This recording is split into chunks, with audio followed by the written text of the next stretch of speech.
Hi, everyone. It's great to have you here with us today. I'm the co-founder and CEO of Agamon Health, and we're very excited to host this webinar together with the team at New York Cancer and Blood Specialists, and we're really grateful to have their leadership team joining us. So we will be presenting today, and in a few minutes, they'll introduce themselves, the New York Cancer team. And we are excited to host this webinar. And this is an opportunity to talk about Agamon Health and the impact we've made at New York Cancer and Blood. But you're welcome to meet us also at the CORE conference in Orlando. So feel free to stop by our booth and meet us and say hello. And also we'll continue to host webinars like this one. Our next session is planned for next quarter, and we'll be announcing the details soon. Now, let's start. I'd like to welcome our panelists today, Dr. Vacirca, Tim, and Jarett, who will introduce themselves and take it from here. Well, I guess I'll start. Hey, guys, Jeff Vacirca. Real nice to meet all of you. I'm probably sure that most of you who are attendees today, I've had the opportunity to stumble across in the last quarter century I've been doing this. I'm the CEO of New York Cancer and Blood. We are the largest provider of community-based cancer services in the Northeast. Also, I'm the co-founder of OneOncology, which is the largest oncology MSO in the country. In the past, I've been the president of COA. I was medical director for AmerisourceBergen for about 15 years. So fortunately, had my hands in a lot of different things to learn about technology and opportunities and best in class. So real excited to join you today. Hi, guys. I'm Timothy Wintz. I'm SVP of Imaging East over at New York Cancer and Blood Specialists. I joined the company about 6 years ago. Dr. Vacirca had me come over here and start our radiology service line. It's been a very exciting time for us, and I'll pass it along to my partner, Jarett Greenside. Hey, everybody. My name is Jarett Greenside. I'm the Senior Vice President of Imaging Services for the Western region, everything west of Suffolk County, including the 5 boroughs. I've been with New York Cancer for 5 years, been in radiology for 15 years, and very excited to go over this new product from Agamon that we use at New York Cancer today.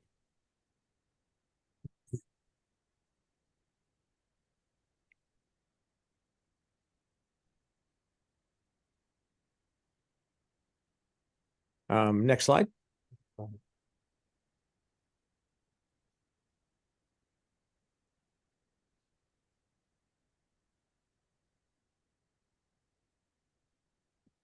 Tim, are you able to? No, McCall, you're going to have to move it. Okay. I'll do it. So just to give you a little bit about our practice, we're nearly 300 providers, about 110 locations, 13 service lines.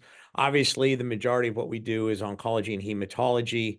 We see about 2,000 new patients a week. And yes, that's the real number. We did 1.4 million patient visits last year. We see patients from about 3,000 providers. I'll give you just a quick background on our imaging. For quite some time, like I'm sure a lot of you, we did basically PET scans and some CAT scans, and we farmed out our reading. So we did the technological portion of it and the pro part. We partnered with people. After a while, we got busy enough, and we also found that our reproducibility and the report timing and nothing was in our control. So we brought this in-house with the hiring of our first radiologist now, 6-7 years ago, and bringing on Tim and Jarett. I will tell you, it dramatically changed our game. And of course, the next step into doing total imaging is screening, which became and has become more important to all of us across all of our locations. We do more than 250,000 scans a year now, including MRI, CT, PET, PSMA, DEXAs, ultrasounds, X-rays. I hate X-rays, but you got to do them in some places. We do have interventional radiology and mammography. Next, please. So our whole point on doing this was to close the care gaps. The first step was in hiring the radiologists, and this was more quality control than anything. It didn't save me $1, but what it did do is have people in the office who accessed the charts. They knew what a pseudo flare looked like from, immunotherapy. They understood what we were doing, and they would pick the phone up. They also knew and would be accustomed to what our patient volume was like, who our patients were, where they were from. So we start on the detection side. We now do screening and surveillance, and Tim and Jarett have put together really remarkable programs where we are an accredited lung cancer screening program. We do breast scanning and as well as prostate screening. We do a lot of identification for new patients eligible for procedures, and this Agamon has been nothing short of miraculous for. Historically, how did you know patients who would need a vertebroplasty? You'd have to count on all your doctors to look at their spinal MRs or X-rays or CAT scans and then make the appropriate referrals. Unfortunately, what we see is about a 30 to 40 to 50% identification of these patients, whereas with Agamon's help, we're identifying every patient that's appropriate for a procedure that's going to change their life. Same thing with PSMA scans. We have about 40 urologists, and we have a lot of oncologists who see prostate cancer patients. The indication for PSMA has been evolving so fast, my doctors can't keep up with who's the right patient or not. With Agamon's help, we identify these patients, get it back to the doctor, and they can say, oh, shoot, I shouldn't be getting an MR. This patient needs a PSMA. Let's change the scan. If I told you this doesn't happen every day, it happens more than twice, 3 to 4 to 5 times a day. It's been fantastic for us. We don't have patients who fall through the gaps anymore. We're now able to follow up on suspicious findings because of how the AI works within Agamon in our lung cancer screening and our breast cancer screening. All of these patients are put on a surveillance tract so that they are appropriately seen and rescreened. It also helps us on the treatment side. It helps us to do the follow-up imaging, to follow up on pathology because it cues us to do so, to follow up with the appropriate specialists.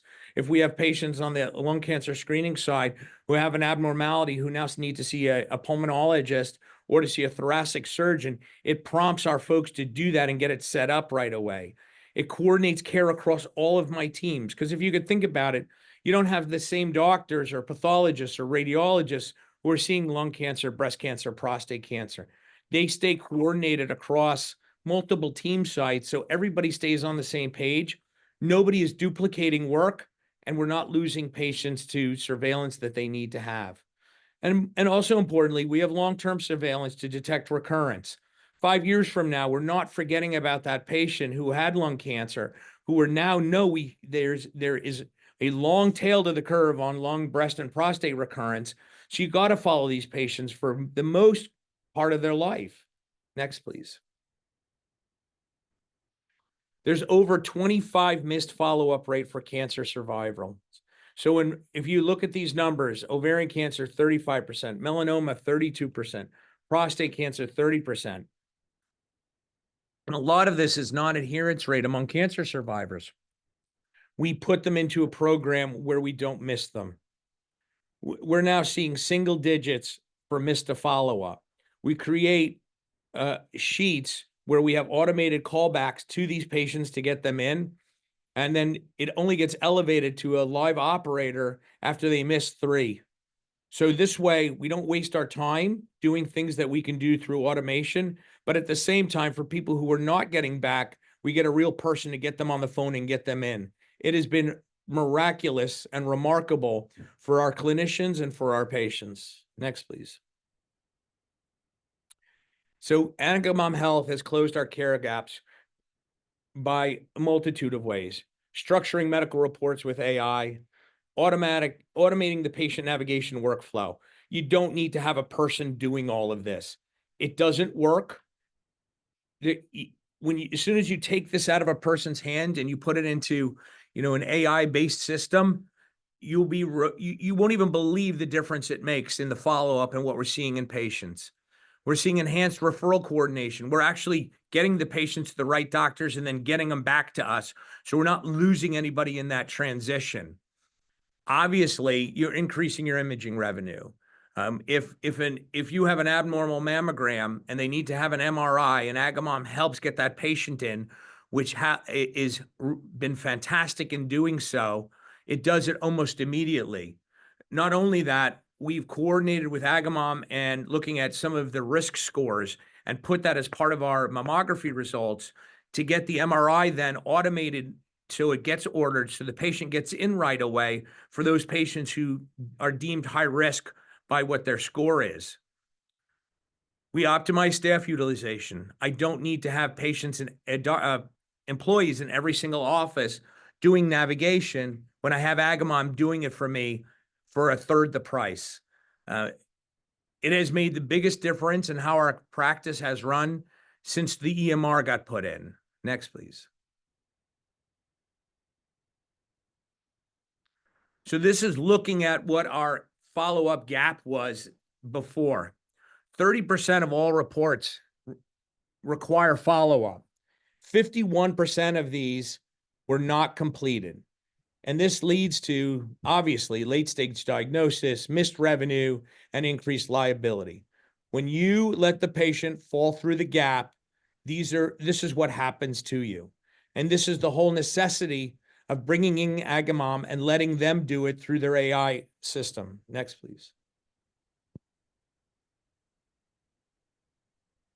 Yeah, thank you, Dr. Vacirca, and you're absolutely right. And Thanks. these are two real-world examples that could potentially occur with the manual workflow. So we look at our first case study, which is John here. He's a 68-year-old prostate cancer patient. He came in for his PSMA PET scan, and we identified new hepatic hypodensities on his low-dose portion of his PET. In his radiology report, he has a recommendation for a CT abdomen. Now, which happens many times, the patient has, missed their follow-up. There's no automation. It's a manual process. The care team, missed the follow-up on his report. Due to worsening symptoms, John ends up going for his CT 3 months later, which is a delay in care. That CT confirms liver metastasis, and now he's in late-stage diagnosis that limits his treatment options. Where if we caught it earlier, we'd be able to put him through one of our screening processes, give him other treatment options that would be possible. Now, our second case study, Dr. Vacirca touched on a lot of our screening programs, and this is Maria. She's a 63-year-old former smoker. She's in the lung cancer screening program. She has a small nodule on her first low-dose CT, 4 millimeters, and an annual follow-up was recommended. Now, Maria missed her annual scan, so by the time her primary care realized that, she missed the scan, another year has went by, and her nodule increased to 8 millimeters. Now she has a late diagnosis of metastasis, and all of this could be prevented with an automated process through Agamon's AI detection. Next slide. So these two real-world examples are one of the reasons why we chose Agamon Health to be rolled out at New York Cancer. And, Tim's going to get granular here and go over some of the points for our implementation and why we chose Agamon. Thanks, Jarett. So, one of the number one reasons was it's just a fully automated system. No nurse navigators are required. We all know how much it is to employ an LPN or an RN these days. Very minimal training for the staff. And really one of the most important things is there's no impact on radiologist workflow. When we were looking at some of these other AI companies that also look at, radiology follow-up, they all impacted the radiologist. They had to do extra clicks or logs. And the last thing that you want is your radiologist to slow down and to become inefficient. You want them to be able to read the studies that you have. Also, a seamless integration with OncoEMR, who we use. It's able to analyze our clinical reports, our scheduling, our orders that coming through. And then also, we'll talk a little bit later about our patient and physician communication that it enables. But it's not only OncoEMR that Agamon's able to integrate with. They've also integrated with McKesson, Epic, Cerna, and all scripts.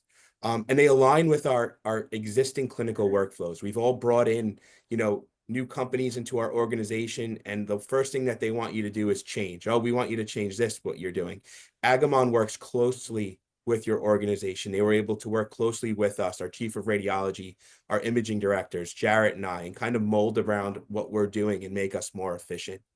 And just getting back to that communication piece, we communicate two ways. We have internal and external referrers. So for our internal referrals, we actually have a bi-directional communication. So via the inbox within our EMR, we're actually able to communicate with our physicians, and we're able to have a communication back and forth between them and Agamon to say that the follow-up is necessary or not. And the same with external providers. Even the ones that haven't moved over to the computer yet, we're still able to communicate with them via fax. Next slide. So really, Agamon provides us with an end-to-end patient coordination platform. It completely closes the gap for us. So analyzes the reports, it identifies the follow-up needs, it monitors the scheduling aspects. Are the patients actually booking? It engages the stakeholders. It provides Jarett and I and Dr. Vacirca with a phenomenal dashboard where we're able to log in each day, track our numbers, see the procedures that are getting booked, make sure that our follow-up numbers are up to par and where we want. So it really, in total, closes the gap between all of our patients and our referrings. Next. So some of the programs that it's enabled for us, we're actually able to automate and close those care gaps and keep our patients engaged via communication. Also, it enables us to analyze all the information going into our EMR. We have patients filling out surveys, going through our LCS program, all of our MD visit notes, all of our radiology notes, all of our lab results. Agamon's able to look at those and analyze them to come up with these personalized screenings. It identifies these eligible patients and helps facilitate the communication and make sure that we stay in compliance with reporting and making sure that these patients get in, really closing the gap. Next slide. So the results, I know this is, one of the most important slides to everyone on here, a 6x ROI so far from Agamon with what we've been able to build out. We hope that number grows as we roll it out to our other service lines. But just in radiology alone, 28% of the patients returned for those recommended follow-ups that would have not have returned if it weren't for Agamon. And just that alone has generated over $600,000 in just radiology revenue. It's also saved us on staff costs. We have some of the nurse navigators that, even though we started new programs, we haven't needed to hire another nurse navigator to run those. And also something that Jarett and I get most excited about is these high value procedures. So what Dr. V was talking about before about the breast program for screening, we run what's called Tyrer-Cuzick survey on patients before they come into imaging. That quantifies their risk assessment for breast cancer, and if they're over a certain percentage, they're eligible for a screening breast MRI. So 40% of those patients that were eligible for breast MRIs have actually back to our centers and had one of those breast MRIs completed with us. And then we also have a very robust IR imaging service. So it's enabled us to get patients in for high-value procedures such as prostate artery embolizations, uterine artery embolizations, and kyphoplasties. Yeah, that, like Tim said, those are what we're really excited about. You're able to, keep patients who could potentially go to the hospital now inside your OBL lab. You reduce costs for them, you keep quality high, and overall gives you better outcome for the patient by keeping those interventional procedures in-house opposed to going to the hospital. And Agamon helps you customize logic to identify those procedures by leveraging documents in your EMR, such as radiology reports. So it's been an excellent, tool for us here at New York Cancer for sure. Yeah. So some of the lessons learned, well, we all know if we have radiology programs or other programs, the regulatory behind some of them for breast, as you know, you have MQSA that requires follow-up for all your breast patients. You're sending out mammo tracking letters, you're due for 6 months, but how about the rest of radiology? Instead of just manually tracking these patients and making sure they get in, there's so many that could fall between the cracks. So that's when Jarett and I kind of realized that we needed somewhere to be filled in order for that not to happen anymore. How about that patient that has a thyroid nodule that requires follow-up after 6 months? Who's alerting them? Are they getting a letter? Well, now with Agamon, we're actually able to send communication out to those referring providers and those physicians to make sure that they follow up appropriately. And the next steps for us is, as Dr. Vacirca said, we have 13 different service lines. So, we've started with radiology in our community cancer care, but we're looking forward to rolling this out to OBGYN, endocrinology, and others.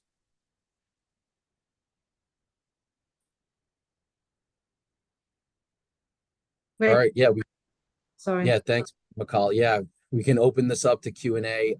We appreciate everyone coming to the webinar today, but we'll open the session up to Q&A. We're here to answer all your questions that you have. Thank you. So I have a few questions from the attendees here. So one person is asking, what did follow-up management look like at New York Cancer before implementing Agamon Health, and what changes have you seen since using the platform? So before Agamon, follow-up management at NYCBS was, largely a manual process with, heavy reliance on paper systems, spreadsheets, a large nurse navigator team, which could lead to delays, miscommunication, and gaps in care. But, since we adapted Agamon, we've seen significant improvements in this, in both efficiency and accuracy.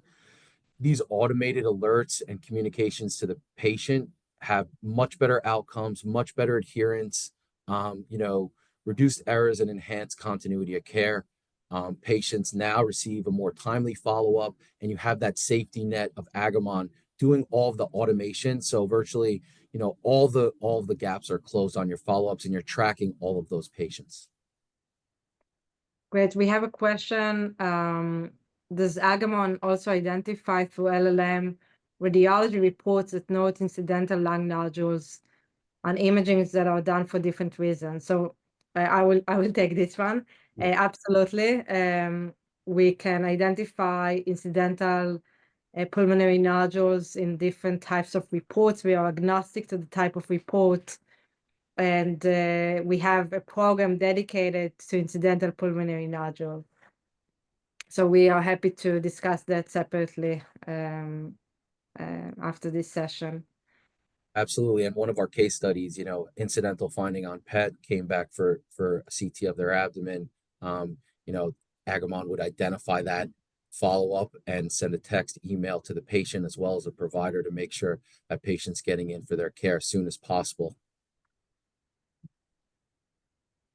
Sure.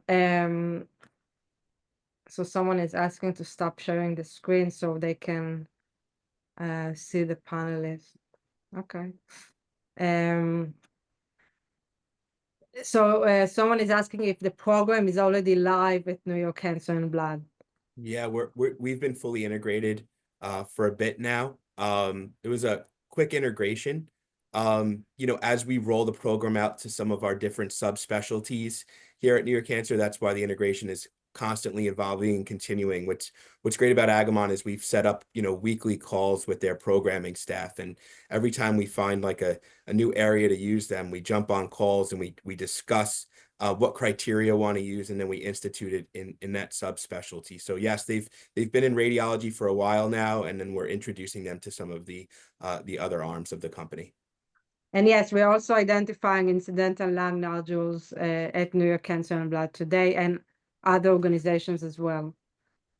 So can you tell us a bit about what was the response of your clinicians and nurse navigator teams to using AI-powered tools such as Agamon Health? Sure, I'll take this, Jarett. As with anything new into an organization, Sometimes the doctors are a little stuck in their old ways, but knowing that Agamon is there to help close the gap on their patients, to really make sure that the clinical outcomes are correct. They've grown to really love Agamon. The adherence rates have went up. We share all this data with them on our quarterly meetings. And also the message is different for each of our, each different organization. So we work with Agamon, and the message that we sent the provider on day one, we've changed to streamline them. So for your organization, it's not like Agamon has one set way of communicating with your providers. You communicate them the way it works for your organization and your staff. So our physicians now love having you guys around. That's a great point, Tim, that it's customizable. So if something's not working with your physician team, Agamon's flexible and they could adjust it and, make sure your adherence level increases and that your physicians are happy with the recommendations that are being communicated to them. And, that's something we had initially, and we were able to straighten that out, pretty quickly with the help of Agamon and being so flexible and customizable to tailor fit it to your EMR and the way your EMR communicates with your providers. Great.